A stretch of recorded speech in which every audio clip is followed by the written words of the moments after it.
कभी सोचा है कि ये ग्रह बिना रुके सदियों से कैसे घूमते रहते हैं, या फिर एक भारी भरकम रॉकेट जमीन से उठकर सीधा अंतरिक्ष में कैसे पहुंच जाता है? आज हम भौतिकी यानी फिजिक्स के उन्हीं शानदार नियमों की दुनिया में चलेंगे जो इन सारे सवालों का जवाब देते हैं। अब ये सवाल देखिए, सुनने में थोड़ा अजीब है ना? हमारी कार को तो कुछ किलोमीटर चलने के लिए भी पेट्रोल या डीजल चाहिए, लेकिन हमारी अपनी धरती, वो तो अरबों सालों से बिना किसी फ्यूल के सूरज का चक्कर लगा रही है। ऐसा भला क्यों? इसका राज फिजिक्स के कुछ बहुत ही बेसिक रूल्स में छिपा है, और आज हम उन्हीं को समझने वाले हैं। तो चलिए कहानी शुरू करते हैं गति के नियमों से। चाहे हम किसी बस में सफर कर रहे हों या आसमान में किसी ग्रह को देख रहे हों, हर चलती हुई चीज कुछ बहुत ही सरल और मजेदार नियमों को फॉलो करती है। अच्छा, याद है जब कोई तेजी से चलती बस अचानक ब्रेक लगाती है तो हम सब आगे की तरफ क्यों झुक जाते हैं?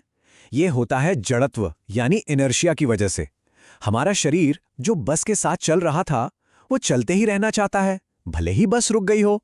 असल में हर चीज जैसी है वैसी ही रहना पसंद करती है। तो फिर एक भारी बक्से को धकेलना एक हल्की गेंद को धकेलने से ज्यादा मुश्किल क्यों होता है? क्योंकि भारी बक्से का जड़त्व यानी इनर्शिया बहुत ज्यादा है। सीधा सा मतलब है, जिस चीज का वजन यानी मास जितना ज्यादा होगा उसे अपनी जगह से हिलाना उतना ही मुश्किल होगा। और इन सब चीजों को समझाया था महान वैज्ञानिक सर आइजैक न्यूटन ने अपने 3 बहुत ही सिंपल नियमों से।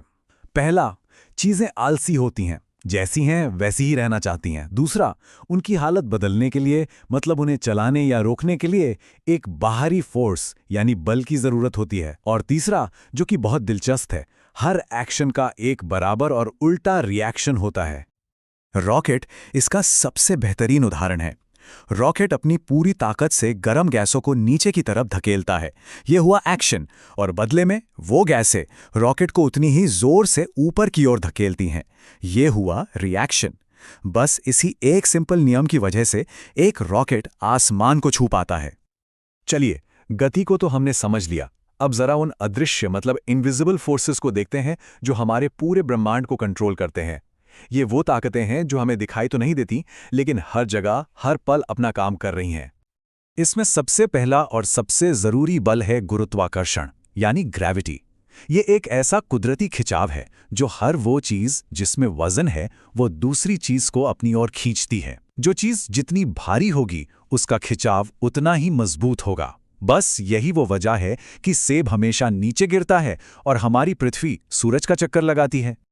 और एक मजेदार बात, चांद की जो ग्रेविटी है ना, वो पृथ्वी की ग्रेविटी का सिर्फ छठा हिस्सा है। जी हां, सिर्फ 1/6। और इसीलिए जब एस्ट्रोनॉट्स चांद पर उतरते हैं तो वो इतनी आसानी से इतनी ऊंची ऊंची छलांग लगा पाते हैं। अब बात करते हैं बिजली की, एक और जबरदस्त अदृश्य बल। इसे समझने का सबसे आसान तरीका है एक पाइप में बहते हुए पानी की तरह सोचना। जैसे पानी बहता है, ठीक वैसे ही जब छोटे छोटे चार्ज पार्टिकल्स बहते हैं तो बिजली पैदा होती है। अब देखिए, कुछ चीजें जैसे तांबा या चांदी बिजली को अपने अंदर से आसानी से गुजरने देती हैं। इन्हें हम कहते हैं सुचालक या कंडक्टर्स। वहीं दूसरी तरफ रबर और प्लास्टिक जैसी चीजें बिजली के रास्ते में रुकावट बनती हैं। उन्हें हम कुचालक या इंसुलेटर कहते हैं। इसीलिए तो बिजली के तारों पर हमेशा प्लास्टिक की कवरिंग होती है। बिजली के इसी बहाव को ओम का नियम और अच्छे से समझाता है। चलिए वापस पानी के पाइप वाले उदाहरण पर चलते हैं। वोल्टेज समझिए, पानी का प्रेशर है जो उसे धक्का दे रहा है। करंट है पानी का बहाव कि वो कितनी तेजी से बह रहा है। और रेजिस्टेंस यानी प्रतिरोध है पाइप की चौड़ाई। पाइप जितना संकरा होगा, पानी के लिए बहना उतना ही मुश्किल होगा। और अब हम आते हैं इस कहानी के सबसे अहम किरदार पर, ऊर्जा यानी एनर्जी। ये वो शक्ति है जो गति, बल और इन सभी नियमों को एक साथ जोड़कर इस पूरे ब्रह्मांड को चलाती है। ये फिजिक्स का शायद सबसे जरूरी नियम है, इसे ध्यान से समझिए। एनर्जी को ना तो कोई बना सकता है और ना ही कोई खत्म कर सकता है। वो हमेशा से इस ब्रह्मांड में मौजूद है और हमेशा रहेगी। बस वो अपना रूप बदलती रहती है, एक फॉर्म से दूसरे फॉर्म में। और ये रूप बदलना हर जगह हो रहा है। एक डायनेमो घूमने की मैकेनिकल एनर्जी को बिजली में बदलता है, तो एक मोटर उसी बिजली को वापस घूमने की ताकत में। एक लाइट बल्ब बिजली को रोशनी और गर्मी में बदलता है। हमारा माइक आवाज को इलेक्ट्रिकल सिग्नल में और स्पीकर उसी सिग्नल को वापस आवाज में बदल देता है। ये हर पल हमारे चारों तरफ हो रहा है। तो देखिए सब कुछ आपस में कैसे जुड़ा हुआ है।